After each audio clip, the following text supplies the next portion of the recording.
This is Tank's Vlog, May 5th, 2019. It's over! Cancel the season. Mets done. Done, done, done. This is what happens when you play cheap and you go half-assed every year. Every damn year. They first pitching struggles, then they hitting struggles, and when the hitting's good, the pitching's good. When the pitching's good, the hitting's not good, and there's no accountability. No accountability. Med Rosario could have 800 errors, and they'll still play every day, swinging at balls in the dirt. Med Rosario is pure trash. And if you do the right things, if you work hard to improve your game, if you do everything right, even though you don't have a job, you cheer on the guy who's got the job ahead of you, every hit he gets is the best thing that happened to the team. I'm talking about Dom Smith, the way he pulled for Pete Alonso, even though Pete Alonso plays his position. And they sent him down to minors, and Keon Broxton is still on his team with no hits in a month.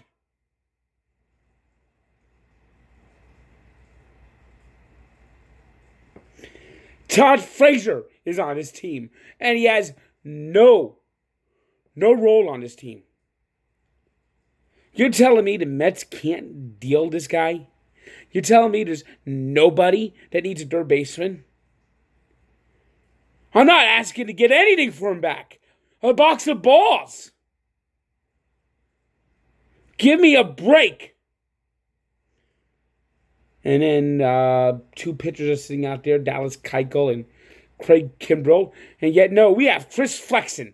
Chris Flexen.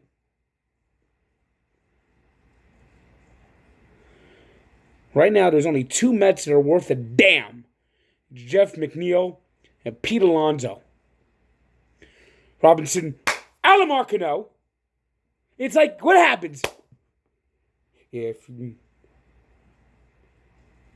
you play an all-star all your life, but then you come to the Mets and you start sucking? Remember, you put on the Mets uniform and then you begin to really suck.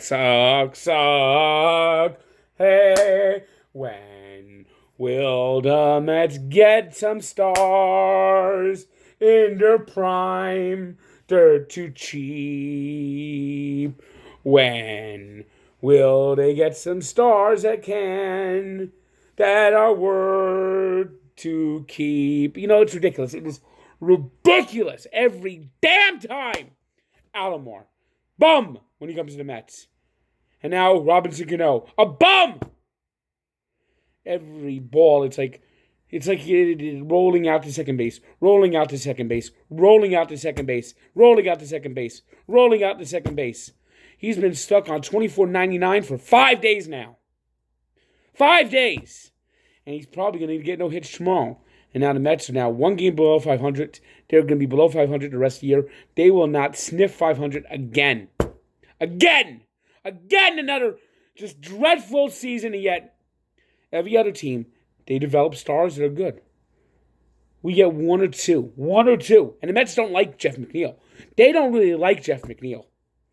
Jeff McNeil is hitting so good. If the Mets had their way, Jeff McNeil will be sitting on the bench, and we'd be watching the thrilling plays of Gavin Cecchini out there. Lift and pull. And Michael Conforto, he's broke again. They got him back to doing the lift and pull.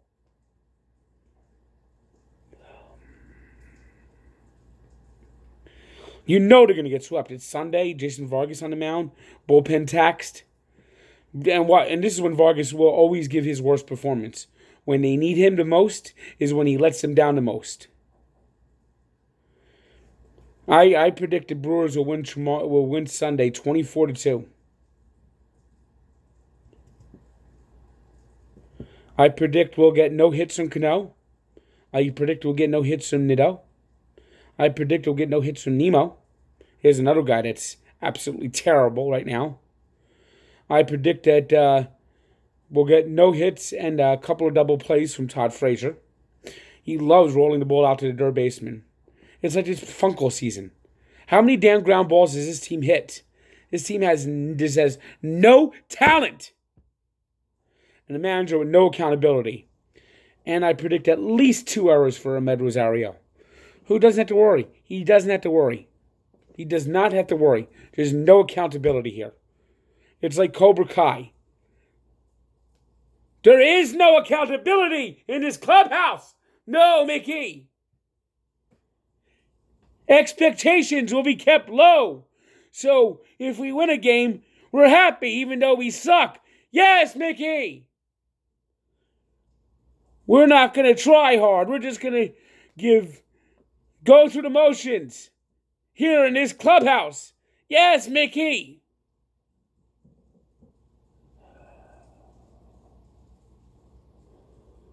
Never ends. Never ends. The misery of following this team never ends. And then, of course, they get the lead, 3-2 lead, 18th inning, and then all of a sudden, the strike zone shrinks to the size of a friggin' postage stamp. Angel Hernandez. Angel Hernandez has had it out for the Mets for 30 fucking years. Remember the John Franco play before the 99 All-Star game? I do. It's like every time he goes out of his way to screw the Mets. Out of his way. Worst umpire in baseball, keeps his job. Absolute joke. Total disgrace. Mets will be pretty soon heading towards last place. You know, if it wasn't for the Marlins, they probably would be in last place this year. And mark my words, the Mets are going to get swept in Milwaukee tomorrow.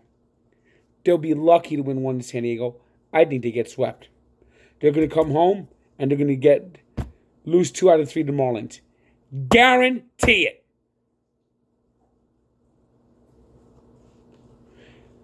Consol is here again. It's just absolute total disgrace how this team just plays every year. Underachieving every damn year.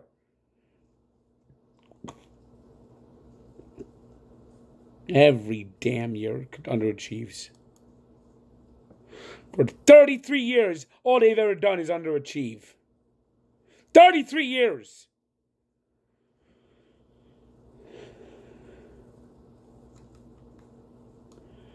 Elsewhere, the Twins actually beat the Yankees for a change. 7-3 was the final. Miguel Andujar returned, and Miguel Andujar was, again, the Yankees version of Med Rosario. Hands of stone, those hands of stone. I mean, at this point, the Yankees should just consider putting a Med Rosario at DH. I mean, he just cannot field. There's just, he just is no idea what he's doing with a glove. Javier Baez got a leadoff hit in the 8th inning as the Cubs rallied to beat the Cardinals 6-5. It was the Royals 15-3 winners as Alex Gordon hit 2 home runs over the Tigers. Indians beat the Mariners 5-4. Braves over the Marlins 9-2. Pirates bounced back from a blowout loss Friday to beat the A's 6-4. It was the Orioles 3-0 winners as Dylan Bundy had an excellent outing for his first win of the year, beating the Rays 3-0. Nationals beat the Phillies 10-8. Pretty soon the Mets will be in 4th place. Red Sox bats broke out in a big way on Saturday as they're approaching 500, beating the White Sox 15-2. It was the Astros beating up the Angels 14-2. The Reds wore uniforms from 1902 and beat the Giants 9-2. It was the Rangers 8-5 winners over the Blue Jays.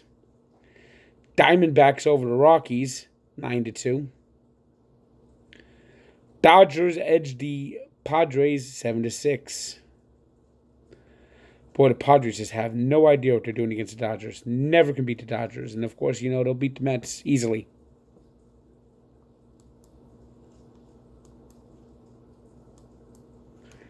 It was in the NBA. It was Stephen Curry going to the hole. Wah, wah, wah, wah. Ooh, that wasn't very good, Steph. As Steph had a game to forget. Kevin Durant had a big night, 46 points, but it was not enough as the Rockets got back into the series with a 126-121 win in overtime. Golden State, however, still leads the series 2-1. NHL, key Game 5, wild game, third period. Bruins beat the Blackhawks 4-3. This game was 1-0 until like 10 minutes were left, and in the last 10 minutes, the two teams combined for 6 goals. First, it was the Bruins pulling ahead, but then the Blue Jackets rallied to tie the game, but with about 90 seconds left, David Pastrnak scored the game winner. Thomas Hertl scored 2 goals as the Sharks beat the Avalanche 2-1, and now they lead that series 3-2. And now to the Kentucky Derby. Just imagine if you had maximum security, you're feeling like a champion. You're going down with that car, da da da da da da da da da da da da, and then you find out you lost because of instant replay.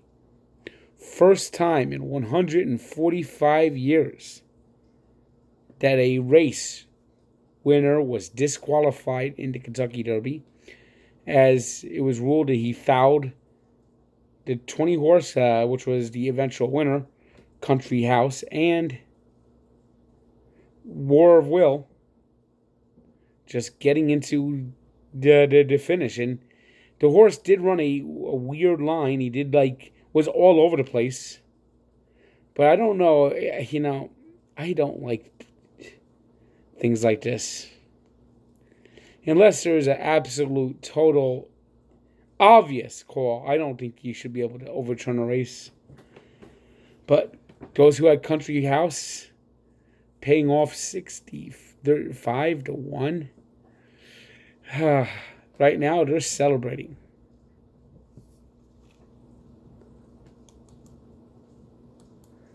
Today's 3 stars are James Harden of the Rockets, David Pastrnak of the Bruins, and Ryan Braun of the Brewers. Today's birthday shout-out goes to Hideki Arabu, who turns 50.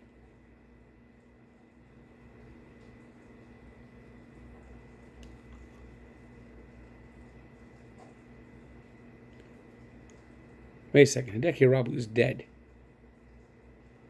I got the wrong birthday message.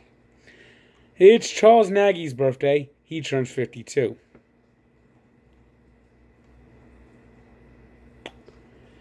And we take a look back to 1969 when the Boston Celtics